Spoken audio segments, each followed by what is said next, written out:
नमस्कार दोस्तों, learn with लोहास के एक नए एपिसोड में आप सभी का स्वागत है। और आज के इस ट्यूटोरियल के दौरान हम एक इम्पॉर्टेंट कंसेप्ट ये सीखेंगे कि क्या अगर आपने कोई एक रिटर्न रिवाइज किया, अपने इनकम टैक्स का रिटर्न में कुछ गलती हुआ उसको रिवाइज किया, तो क्या उस रिटर्न को आप फर्दर रिवाइज कर सकते हैं या नहीं। जैसा कि हमने देखा था कि इनकम टैक्स का रिटर्न जब हम सेक्शन सेलेक्ट करते हैं इधर, तो यहाँ पे आपको ओरिजिनल या रिवाइज लिखना होता है, ठीक है ना, ओरिजिनल रिवाइज लिखना होता है। और उसके बाद में जब आप रिवाइज अगर फॉर एग्जांपल लिखते हैं तो इनकम टैक्स का जो रिटर्न रिवाइज होता है वो सेक्शन 139 सब सेक्शन 5 में होता है, तो आप 17 नंबर कॉलम सेलेक्ट करते हैं, ठीक है। अब इस ट्यूटोरियल में देखेंगे कि अगर आपने अपना कोई income tax return for a particular assessment year को रिवाइज कर चुके हैं ऑलरेडी, और अगर आप उसको फर्दर रिवाइज करना चाहते हैं तो क्या ऐसा पॉसिबल है।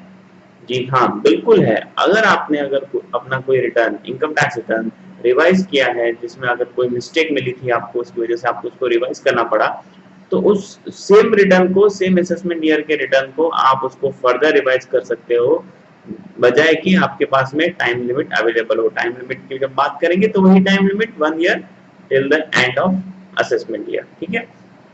असेसमेंट से 1 साल तक, जैसे अगर मैं असेसमेंट ईयर 13-14 की बात करूं तो 31 मार्च 2015 तक आप अपने रिटर्न को अगर 100 बार रिवाइज करना चाहते हैं कर सकते हैं, बजाय इस पीरियड के, और जब तक कि आपका असेसमेंट कंप्लीट ना हो जाए। अगर असेसमेंट कंप्लीट नहीं किया असेसिंग ऑफिसर ने, और साथ ही साथ आपका 1 साल का पीरियड असेसमेंट से खत्म नहीं हुआ है, तो आप रिवाइज किए हुए रिटर्न को भी बार बार रिवाइज कर सकते हैं।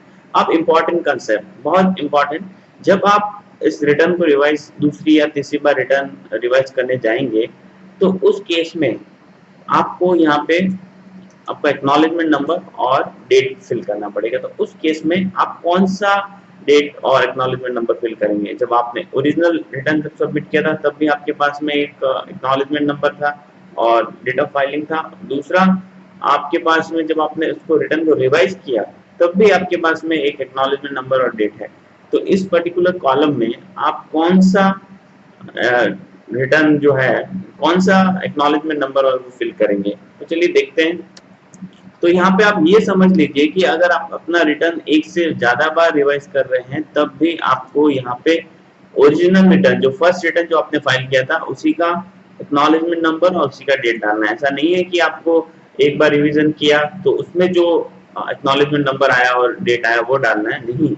यहाँ पे जो आपने ओरिजिनल फर्स्ट टाइम जो रिटर्न फाइल किया था उसका जो एक्नॉलेजमेंट नंबर और उसका डेट ऑफ फाइलिंग यहाँ पे एंटर करना है। तो होपफुली इस ट्यूटोरियल से आप सभी को फायदा हुआ होगा और आप इसको ये पता चला होगा, ये इंपॉर्टेंट कंसेप्ट पता चला होगा कि सेक्शन 139 सबसेक्शन 5 में जब आप कोई भी रिटर्न रिवाइज करते हैं इनकम टैक्स का, तो आप उसे जितना मर्जी चाहे रिवाइज कर सकते हैं, जितनी बार चाहे रिवाइज कर सकते हैं। तो अगर आपने एक बार रिवीजन करने के बाद में भी कुछ ओमिशन या कुछ मिस्टेक आपसे हो गई है रिटर्न फाइल करने के दौरान, चाहे कोई इनकम कम दिखा दी गई है, कोई इनकम ज्यादा दिखा दी गई है, लेकिन वो मिस्टेक डेलिबरेट नहीं होनी चाहिए और केवल ओमिशन और मिस्टेक्स के लिए ही आप रिवाइज रिटर्न फाइल कर सकते हैं।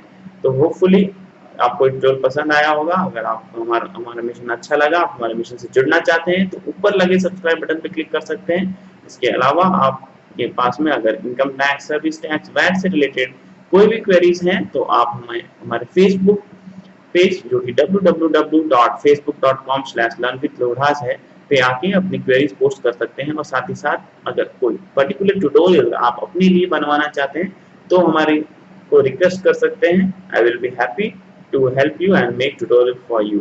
सो तब तक के लिए मुझे सुमित लोहरा को इजाजत दीजिए। अगली बार मैं एक नए एपिसोड के साथ, एक नए सब्जेक्ट के साथ आप सभी के साथ में हाजिर होता हूँ। तब तक के लिए धन्यवाद।